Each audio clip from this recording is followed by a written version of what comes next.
Permets-moi de commencer par une idée simple. La vie ne s'améliore pas par hasard, elle s'améliore grâce au changement. Cela n'a rien de spectaculaire ni de sophistiqué, mais c'est une vérité profonde. Et le changement le plus décisif que tu puisses opérer dans ton existence n'est pas de changer d'emploi, de ville, d'amis ou même de revenus. Le plus important est de transformer ta façon de penser, ta philosophie personnelle. Nous entrons tous dans l'avenir en portant avec nous la philosophie que nous appliquons aujourd'hui. Si tu n'aimes pas l'endroit où tu te trouves actuellement, ne te plains pas de la destination, examine plutôt la direction que tu suis. Prends un moment pour y réfléchir. L'avenir n'est pas un lieu mystérieux où l'on atterrit par accident. C'est le point vers lequel tes habitudes présentes te mènent inévitablement. Le titre évoque 5 objectifs capables de transformer cette année en la meilleure de ta vie. Mais avant d'aborder ces objectifs, il faut parler de la personne qui les définit. Car ce ne sont pas les objectifs qui agissent sur les individus, ce sont les individus qui agissent sur les objectifs. Si tu ne travailles pas sur toi-même, les objectifs ne tiendront pas. J'ai longtemps cru que le succès était quelque chose que l'on poursuivait activement. Je pensais sincèrement que si je travaillais suffisamment dur, si je restais très occupé et si je courais assez vite, quelque chose de positif finirait par m'arriver. Jusqu'au jour où j'ai compris une vérité simple, le succès ne se poursuit pas, il est attiré par la personne que tu deviens. Cette révélation a tout bouleversé pour moi. Elle a modifié ma façon de me lever le matin, ce que je lisais, ce que je tolérais et les exigences que je m'imposais. Parlons maintenant de cette philosophie personnelle, cet ensemble discret d'idées qui guident ta vie, ces principes que tu n'as jamais couchés sur papier mais que tu appliques quotidiennement. Ta philosophie détermine si tu accuses les autres ou si tu assumes tes responsabilités, si tu évolues ou si tu stagnes, si tu agis au printemps ou si tu te plains en automne.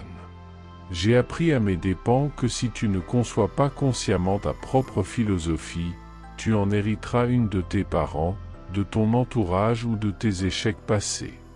Or, ces philosophies héritées sont rarement examinées. Elles se traduisent souvent par des phrases comme « c'est comme ça que je suis »,« les gens comme nous ne s'en sortent pas » ou « l'année prochaine sera peut-être meilleure ». L'espoir est une belle chose, mais il ne constitue pas une stratégie. Laisse-moi te raconter une histoire. J'ai un jour rencontré un fermier qui se plaignait chaque année de sa récolte. Trop de pluie, pas assez de pluie, problèmes gouvernementaux, problèmes de marché. Je lui ai finalement demandé « et les semences ?» Il m'a regardé comme si je venais d'insulter sa famille et m'a répondu que les semences étaient bonnes. C'est là que j'ai compris. Il n'avait jamais remis en question la seule chose qu'il pouvait réellement contrôler. La plupart des gens agissent exactement ainsi avec leur vie, ils maudissent les saisons sans jamais ajuster leur philosophie. Voici la réalité, les saisons ne s'adapteront jamais à toi. L'hiver restera l'hiver, le printemps restera le printemps. Tu ne peux ni négocier avec janvier ni supplier août. En revanche, tu peux apprendre à te vêtir convenablement en hiver, à semer au printemps, à cultiver en été et à récolter en automne. La vie fonctionne de la même manière. Il y a des hivers dans l'existence, des périodes où rien ne semble pousser, où l'argent manque, où la motivation faiblit et où les progrès ralentissent. Le danger est de croire que l'hiver équivaut à l'échec. Ce n'est pas le cas. L'hiver est une phase de préparation, celle où se forge le caractère, où s'apprend la patience et où les racines s'approfondissent discrètement. J'avais l'habitude de maudire mes hivers jusqu'à ce que je réalise qu'ils m'aiguisent.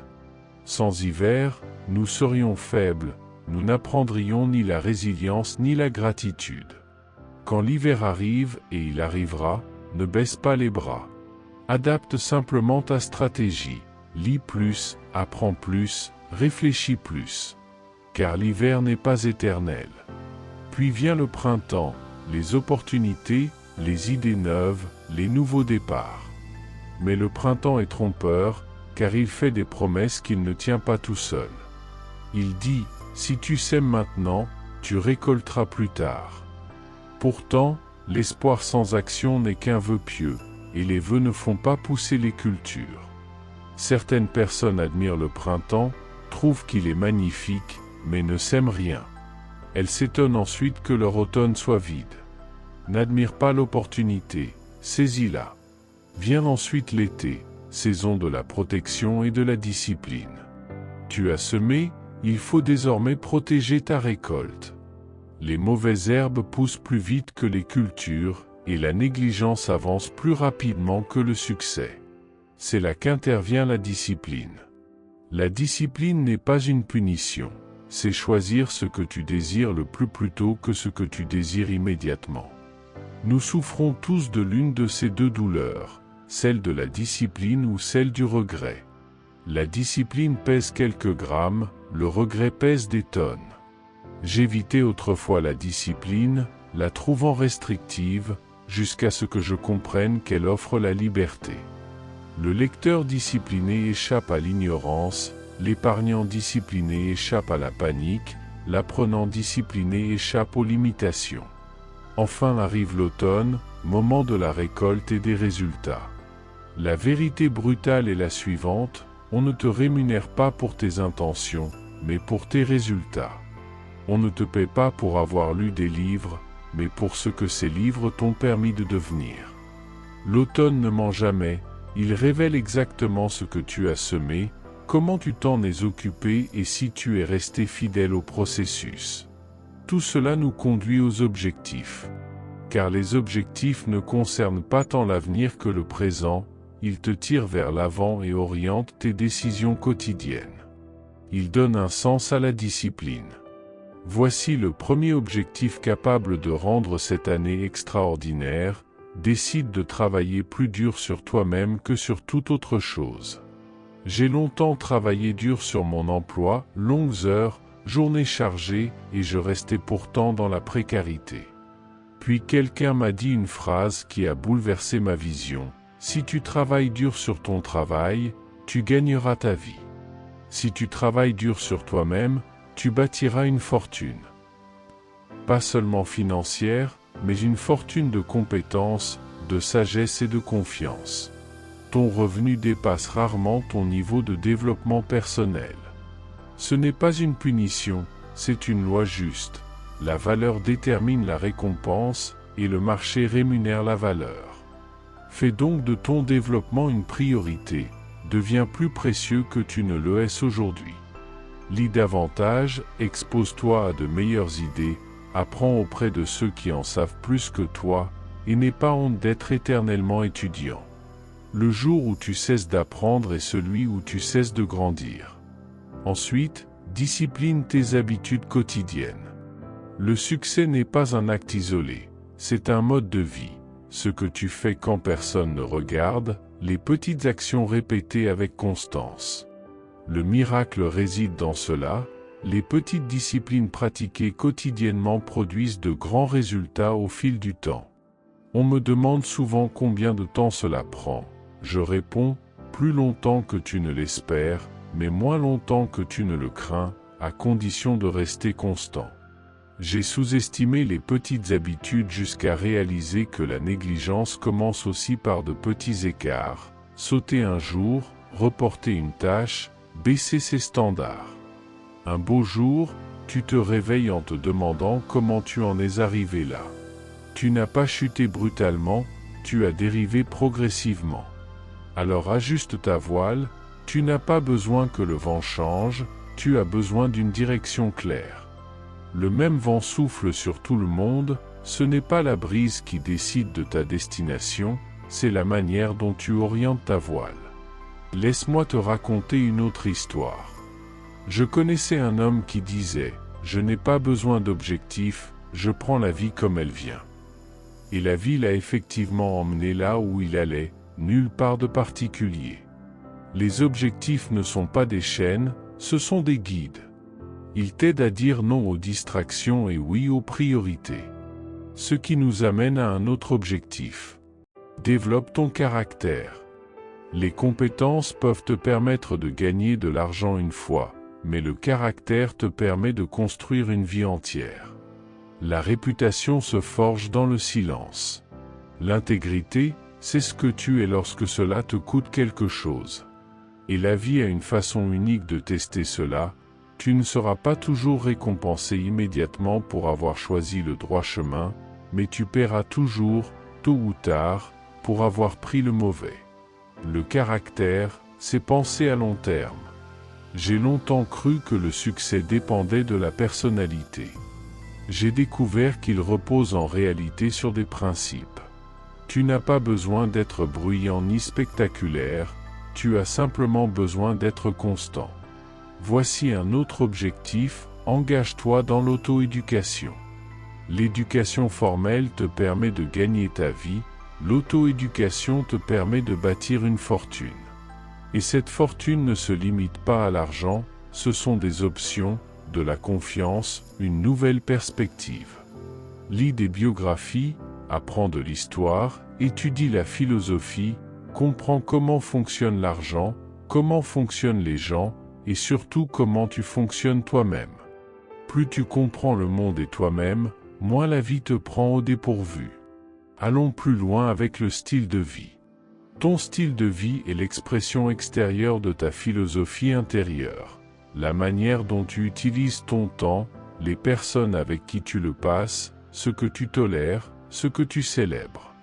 Fais de l'élévation de tes standards un objectif prioritaire, plutôt que de tes simples espoirs. L'espoir dit « j'aimerais », les standards disent « je n'accepte rien de moins ».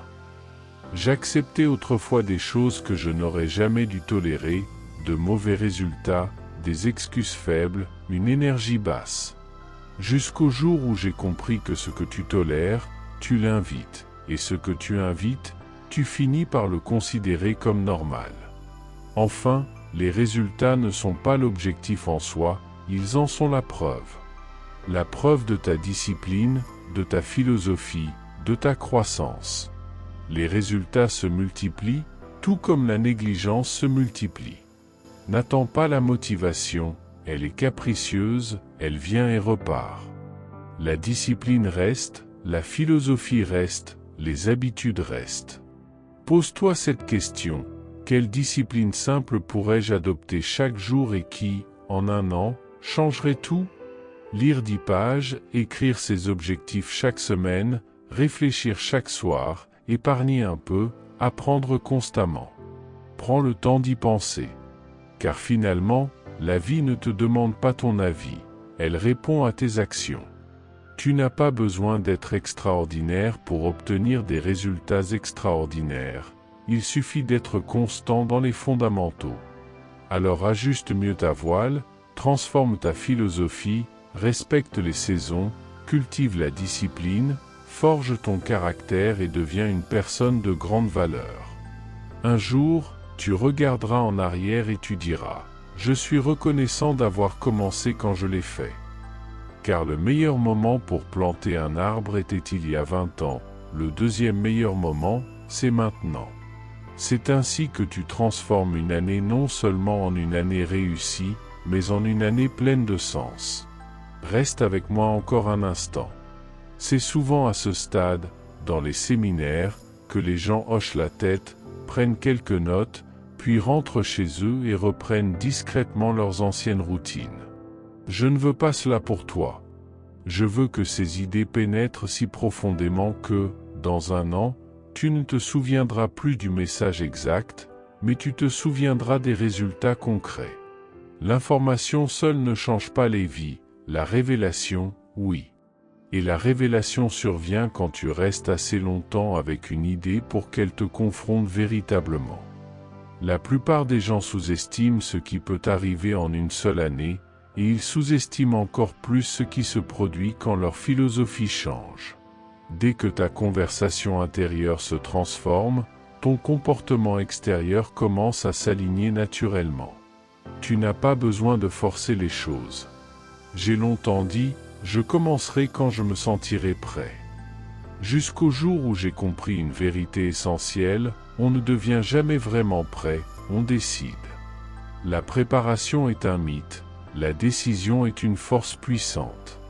Une fois que tu décides, ton comportement suit. Laisse-moi te raconter une histoire. J'ai rencontré un homme qui m'a dit « Je pense à changer ma vie depuis des années ». Je lui ai demandé depuis quelle année exactement il y pensait. La réponse a été révélatrice. Mais voici la tragédie, penser sans agir reste du divertissement. Cela donne l'illusion d'être productif sans jamais rien produire. C'est pourquoi les objectifs sont indispensables. Ils ne sont pas des fantasmes, ce sont des engagements clairs vers une direction. Ils t'obligent à répondre à des questions difficiles. Que veux-tu vraiment? Et qui es-tu prêt à devenir pour l'obtenir? Voici une autre leçon que j'ai apprise. Tu ne changes réellement que lorsque la douleur de rester le même devient plus grande que la douleur du changement. La plupart des gens attendent trop longtemps, ils laissent la vie les pousser au lieu de choisir de se tirer eux-mêmes vers l'avant. Si tu ressens un peu d'inconfort en ce moment, c'est bon signe. L'inconfort est souvent le bruit de la croissance qui frappe à ta porte. Parlons maintenant de responsabilité. C'est là que le silence se fait souvent, car la responsabilité est puissante mais exigeante. Elle affirme, quoi qu'il arrive ensuite, j'y suis impliqué. J'ai longtemps blâmé les circonstances, l'économie, le système, la météo, le gouvernement. Jusqu'à réaliser que blâmer les autres est une confession d'impuissance. Dès que tu assumes la responsabilité, tu reprends le contrôle. Cela ne signifie pas que tout est de ta faute. Cela signifie que tout est de ta mission. Tu n'as peut-être pas créé tous tes problèmes, mais tu es responsable de les résoudre. Si tu n'aimes pas tes résultats actuels, tu n'as pas besoin d'un nouveau calendrier, tu as besoin d'une nouvelle stratégie. Et la stratégie commence toujours par la philosophie. Au niveau supérieur, les objectifs ne portent pas seulement sur ce que tu veux posséder, mais sur qui tu veux devenir. C'est pourquoi les objectifs superficiels ne tiennent pas. Je veux plus d'argent est faible s'il n'est pas lié à la croissance personnelle. Je veux devenir plus discipliné, plus compétent, plus précieux, voilà des objectifs solidement enracinés. Je fixais autrefois des objectifs trop modestes, non par manque d'ambition, mais parce que je me sous-estimais.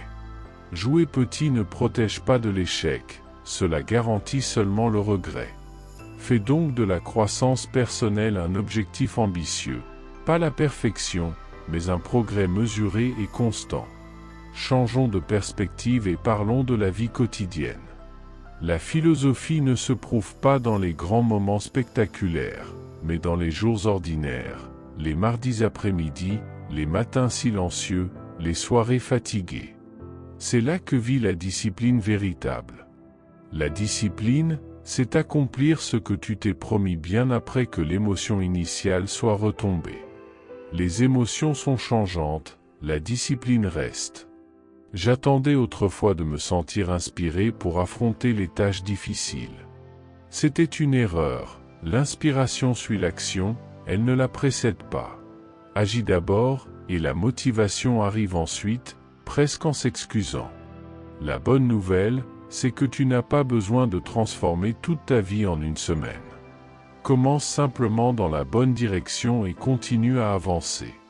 Un petit ajustement de trajectoire aujourd'hui peut produire une différence immense avec le temps. C'est le miracle de l'effet cumulatif, de minuscules améliorations répétées chaque jour construisent silencieusement une vie exceptionnelle. À l'inverse, de petites dérives répétées détruisent tout aussi silencieusement. Au final, le revenu suit la valeur, les opportunités suivent la valeur, l'influence suit la valeur. Le marché est d'une honnêteté brutale, il te rémunère exactement en fonction des problèmes que tu résous. Résous de petits problèmes, tu obtiendras de petites récompenses. Résous de grands problèmes humains, de leadership, de système et tu recevras de grandes récompenses. Tu parles là de valeurs véritablement significatives. Ainsi, l'un de tes objectifs devrait consister à te poser régulièrement cette question. Comment puis-je devenir plus utile et non simplement plus occupé? Les personnes occupées sont légion, les personnes de réelle valeur sont rares. Beaucoup confondent ici activité et progrès, alors que ce ne sont pas la même chose. Le mouvement n'équivaut pas à l'avancement, un fauteuil à bascule bouge beaucoup, mais n'avance nulle part. Évalue donc tes journées non pas en fonction de leur densité, mais de leur alignement avec tes priorités. Voici un autre élément d'une importance capitale, l'environnement. Il ne détermine pas ton avenir à lui seul, mais il l'influence profondément. Qui tu écoutes, ce que tu regardes, ce que tu tolères, ce qui te fait rire, ce que tu excuses. J'ai longtemps sous-estimé l'impact de l'environnement jusqu'à ce que je constate ceci: quand j'ai changé ce que j'écoutais, ma façon de penser s'est modifiée. Quand ma pensée a changé, mes décisions ont changé. Et quand mes décisions ont changé, ma vie entière s'est transformée. Protège donc ton esprit, c'est le centre de contrôle. Nourris-le avec soin et n'hésite pas à prendre tes distances avec certaines personnes. La croissance crée parfois des écarts, ce n'est pas de l'arrogance, c'est simplement de l'alignement. Tu peux aimer quelqu'un sans lui permettre de dicter ta direction. Revenons à l'année qui s'ouvre devant toi. Le calendrier n'attend pas ta permission pour avancer. La vraie question est la suivante: arriveras-tu au bout plus fort, plus sage, plus discipliné, ou bien identique, avec les mêmes habitudes, les mêmes excuses et les mêmes résultats? La réalité est claire, le temps ne récompense pas les intentions, il récompense les actions. Il est neutre, il offre à chacun les mêmes 24 heures, puis observe ce que tu en fais. Fais donc de cette année celle où tu deviens intentionnel dans tes lectures, dans ta manière de penser, dans ce que tu autorises dans ta vie, dans la personne que tu choisis de devenir. Fixe-toi des objectifs qui t'étirent, qui exigent de toi une véritable croissance, qui demandent de la discipline. Car les objectifs faciles ne te transforment pas. Souviens-toi aussi de ceci: l'échec n'est pas l'opposé du succès, il en fait partie. Le véritable ennemi, c'est l'abandon. Tu peux trébucher et quand même gagner, tu peux ajuster ta trajectoire et quand même atteindre ton but. Mais tu ne peux pas abandonner et te plaindre en même temps. Allons plus en profondeur. Je souhaite ancrer ces idées dans quelque chose d'intemporel. Car une philosophie est puissante, mais lorsqu'elle repose sur une vérité éternelle, elle devient inébranlable. Bien avant les enseignements modernes sur le succès, ces principes étaient déjà formulés, testés et prouvés dans les pages de l'Écriture. Il est écrit: tel il pense dans son cœur, tel il est. Proverbe 23h7. Réfléchis-y, il n'est pas dit tel il souhaite ou tel il espère, mais tel il pense. Ta vie reflète continuellement tes pensées dominantes, ton compte bancaire, tes relations, tes habitudes. Rien de tout cela n'est aléatoire, ce sont des miroirs. Je lisais autrefois ces versets trop rapidement, presque superficiellement, jusqu'à ce que je réalise une vérité dérangeante. Si mes résultats étaient médiocres, c'est que ma manière de penser méritait d'être améliorée. Ce n'est pas une condamnation, c'est une invitation à grandir. L'Écriture est imprégnée de cette idée de responsabilité personnelle. Dans Galates 6h7, il est écrit: ne vous y trompez pas, on ne se moque pas de Dieu. Ce qu'un homme sème, il le récoltera aussi. Ce n'est pas une punition, c'est une loi juste. Semer est un choix, récolter en est la conséquence inévitable. Cette loi opère, que tu la comprennes ou non. Laisse-moi te raconter une histoire. J'ai rencontré quelqu'un qui me disait: je prie pour une vie meilleure. C'est une bonne prière. Mais je lui ai demandé: et que sèmes-tu? Car la prière n'annule pas les principes. La foi ne remplace pas la discipline. Au contraire, la vraie foi s'exprime par l'action. Jacques le dit clairement: la foi sans les œuvres est morte, pas affaiblie, morte, c'est-à-dire inactive, immobile. Cela nous ramène directement aux saisons. L'Ecclésiaste 3 déclare: « Il y a un temps pour tout, une saison pour chaque activité sous les cieux. » Ce verset a transformé ma vision des délais. Il m'a appris que le retard n'est pas forcément un refus, mais souvent une période de développement. Je paniquais autrefois pendant les hivers, portes fermées, argent rare, reconnaissance absente, jusqu'à comprendre que Dieu accomplit souvent son œuvre la plus profonde dans les saisons cachées. Ésaïe parle des racines qui s'enfoncent avant que le fruit n'apparaisse. Ce n'est pas seulement de la poésie, c'est un modèle. Joseph a reçu un rêve grandiose, mais il n'est pas entré au palais le lendemain. Il y a eu la fosse, la prison, l'oubli. Pourtant, chaque saison le préparait à gérer l'autorité. Si Joseph avait reçu le pouvoir sans avoir développé le caractère, le rêve l'aurait détruit. Voici donc un objectif essentiel: respecte la saison dans laquelle tu te trouves actuellement. Ne la méprise pas, apprends d'elle. Pose-toi cette question: que cette saison est-elle en train de développer en moi? Car une promotion sans préparation mène toujours à l'effondrement. Parlons encore de la discipline, car l'Écriture ne la présente jamais comme optionnelle. Hébreux 12:11 affirme: « Sur le moment, aucune discipline ne semble agréable, mais douloureuse. Pourtant, plus tard, elle produit un fruit de justice et de paix pour ceux qui ont été ainsi exercés. » Remarque ce mot, « plus tard ». La discipline paie tardivement, mais elle paie toujours. J'aspirais autrefois à des résultats immédiats, à des récompenses instantanées. Mais Dieu pense à long terme, en termes de récolte plutôt que d'impulsion. Et toute récolte exige de la patience. Jésus lui-même a enseigné: « Celui qui est fidèle dans les petites choses le sera aussi dans les grandes. » Ce verset corrige une erreur courante. Beaucoup disent: « Si j'avais plus, je ferais mieux. » L'Écriture dit l'inverse: « Fais mieux avec ce que tu as déjà, et davantage viendra. » N'attends pas de plus grandes opportunités pour cultiver la discipline. Pratique-la là où tu es, arrive à l'heure, tiens tes engagements, termine ce que tu commences. Ce sont des principes spirituels autant que pratiques. Revenons aux objectifs, cette fois sous l'angle biblique. Habacuc 2:2 commande: « Écris la vision, rends-la claire. » Pas seulement la penser ou en parler, écris-la. L'Écriture apporte la clarté apporte la concentration apporte l'élan. Je gardais autrefois mes objectifs dans ma tête, ils flottaient, en concurrence permanente avec les distractions.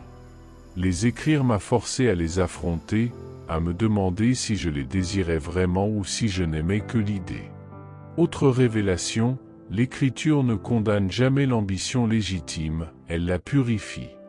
Les proverbes déclarent: « Les projets de l'homme diligent mènent sûrement à l'abondance. » Projet, diligence, abondance, voilà une séquence claire. Mais la Bible met aussi en garde contre l'agitation vaine. Si l'Éternel ne bâtit la maison, ceux qui la bâtissent travaillent en vain. Cela ne signifie pas « ne bâtis rien », cela signifie « bâtis avec alignement, avec sagesse, avec intention ». Un objectif supplémentaire, l'alignement. Aligne tes objectifs avec tes valeurs profondes, tes efforts avec ton appel, tes habitudes avec la personne que Dieu t'invite à devenir. Permets-moi de te poser cette question: deviens-tu plus discipliné ou simplement plus fatigué? Il y a une différence énorme. L'un mène au progrès, l'autre à l'épuisement. Jésus se retirait souvent dans la solitude, non par paresse, mais parce que le renouvellement fait partie intégrante de la productivité véritable. Même l'Écriture enseigne le repos comme un principe. Le repos n'est pas l'abandon, c'est l'entretien. Enfin, parlons du caractère, car l'Écriture y accorde une place centrale. Les proverbes affirment: « Un bon nom vaut mieux que de grandes richesses. » Cela enseigne une vérité essentielle: la richesse sans caractère est dangereuse, l'influence sans intégrité est destructrice. Je croyais autrefois que le succès corrigerait mes faiblesses. En réalité, il les amplifie. Ce que tu es avant le succès, tu le deviens encore plus après. C'est pourquoi le développement du caractère ne peut jamais être reporté. David fut un roi bien avant de porter la couronne. Et que faisait David entre l'onction et la couronne? Il apprenait la fidélité dans l'obscurité. Il combattait des lions quand personne ne regardait. Il composait des psaumes dans des grottes. C'est précisément là que se forment les vrais leaders. Ne te hâte donc pas vers la visibilité, cultive d'abord la profondeur. Revenons à l'auto-éducation, car l'Écriture célèbre la sagesse sans relâche. Il est écrit, la sagesse est la chose principale, acquiert donc la sagesse. Proverbe 4h7. Pas l'argent d'abord, pas la renommée d'abord, la sagesse d'abord. Et la sagesse ne vient pas toute seule, il faut la poursuivre activement. Les proverbes ajoutent, le cœur de l'homme intelligent recherche la connaissance. Acquérir est un acte intentionnel. J'attendais autrefois que quelqu'un m'enseigne tout, jusqu'à comprendre que les personnes matures s'éduquent elles-mêmes. Elles cherchent des conseils, elles lisent, elles écoutent attentivement, elles observent. Jésus a déclaré, « Vous connaîtrez la vérité, et la vérité vous rendra libre. » La liberté suit la compréhension. L'ignorance, en revanche, coûte extrêmement cher. Fais donc de l'apprentissage une habitude pour toute la vie, non pour recevoir des applaudissements, mais pour grandir véritablement. Appliquons cela au style de vie.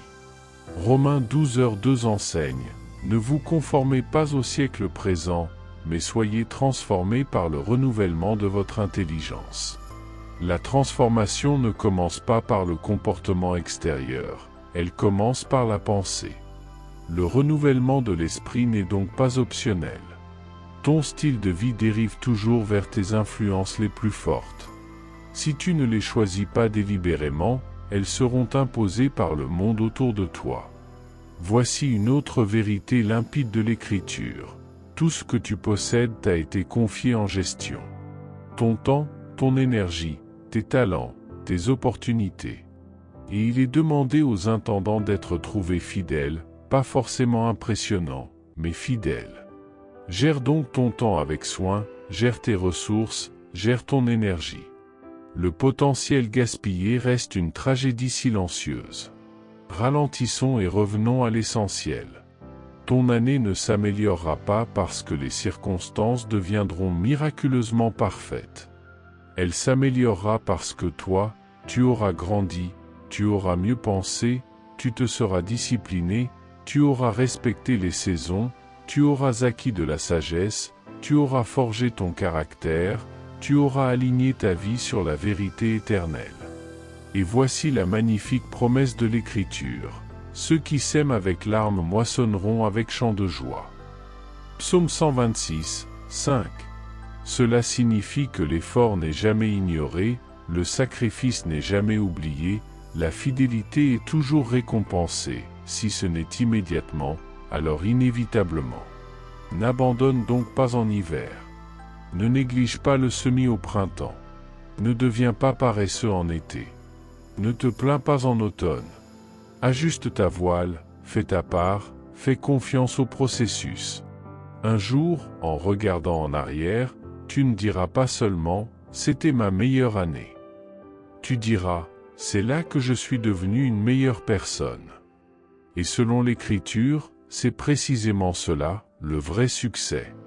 Quand les choses deviennent difficiles, et elles le deviendront, ne demande pas « pourquoi cela m'arrive-t-il » Demande plutôt « qu'est-ce que cela cherche à m'enseigner » Cette question transforme la douleur en progrès. Ralentissons encore un peu. Si tu travailles sur ta philosophie, tes habitudes suivront naturellement. Si tes habitudes changent, ton caractère se renforce. Si ton caractère se renforce, ton style de vie s'élève. Et si ton style de vie s'élève, les résultats finissent toujours par apparaître. Voilà l'ordre divin. Ignore cet ordre, et tu récolteras la frustration. Respecte-le, et tu entreras dans un véritable élan. Voici donc mon encouragement pour toi, ne souhaite pas moins de défis, souhaite plus de sagesse. Ne souhaite pas moins de pression, souhaite plus de compétences. Ne souhaite pas que la vie soit plus facile, décide de devenir meilleur. Car lorsque tu deviens meilleur, la vie répond en conséquence. Un jour, peut-être discrètement, peut-être soudainement, tu réaliseras que quelque chose a profondément changé. Tu seras plus calme, plus confiant, plus concentré, moins réactif, plus intentionnel. Et tu souriras en te disant, ça a marché. Non par magie, non par chance, mais par la philosophie, par la discipline, par le temps investi. C'est ainsi qu'une bonne année devient une grande année. Et comment une grande année devient une grande vie? En appliquant ces principes dans chaque domaine d'influence, l'éducation, l'hôtellerie, la police, la politique, tous les domaines. Dieu veut que son peuple porte sa nature dans chaque discipline.